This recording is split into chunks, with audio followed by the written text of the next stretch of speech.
I'm really excited to talk about this today. For years, the team at Inductive Automation, along with our integrators, have relied on various third-party applications to build ignition architectures for demos or end-user OEM and internal systems. As sales engineers, we have daily conversations with ignition users, many of you listening today. These conversations often involve discussing architectures. Historically, we've used standard static drawing tools to demonstrate how a solution might fit your organization's needs, which can be hard to picture.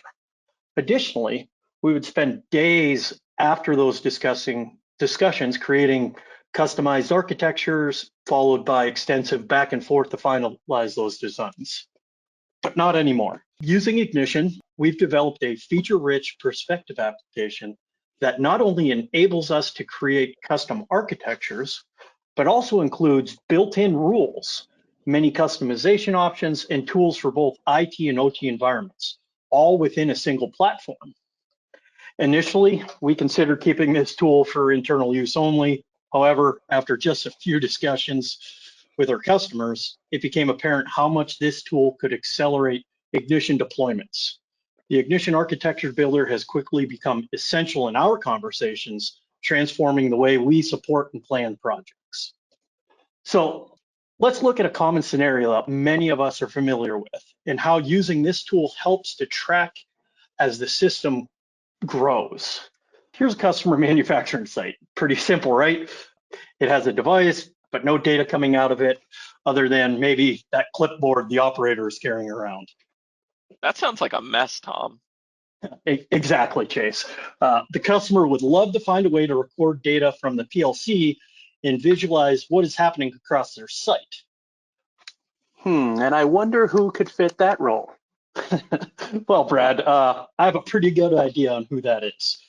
Due to Ignition's unlimited licensing model and the ability to develop and scale rapidly, Ignition is often the choice to make that connection. Our sales team encourages new users to download and utilize the free Ignition trial to develop and test the application, and only purchase a license after you know what the application needs to do and what modules are required.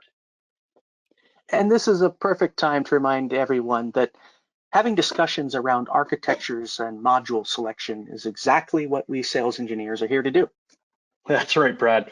So what is next in many Ignition implementation journeys?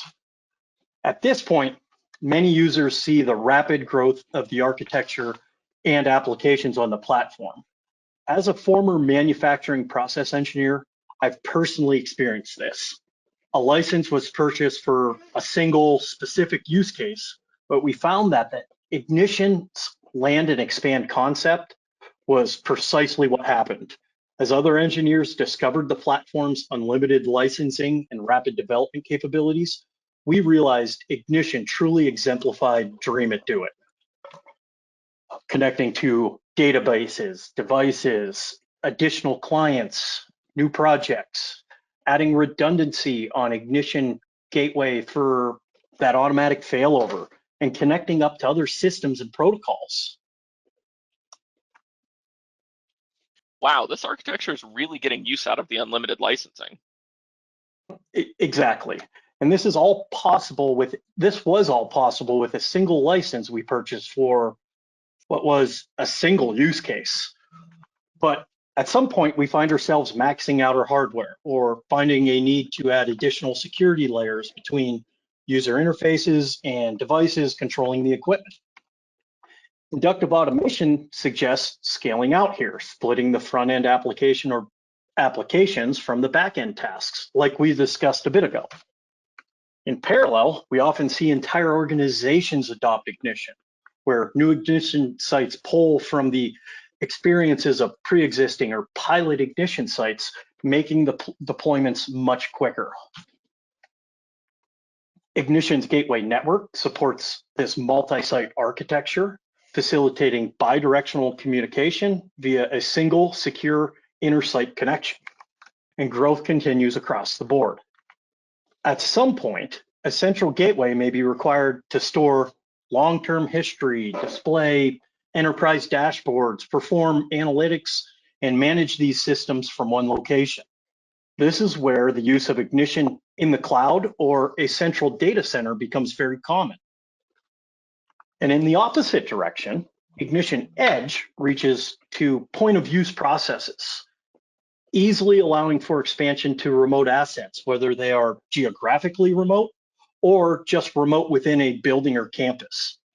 Now that nearly everyone in our organization has access to those centrally hosted dashboards, we may need to add multiple front ends behind a load balancer to accommodate the large number of individuals hitting our central front end gateway.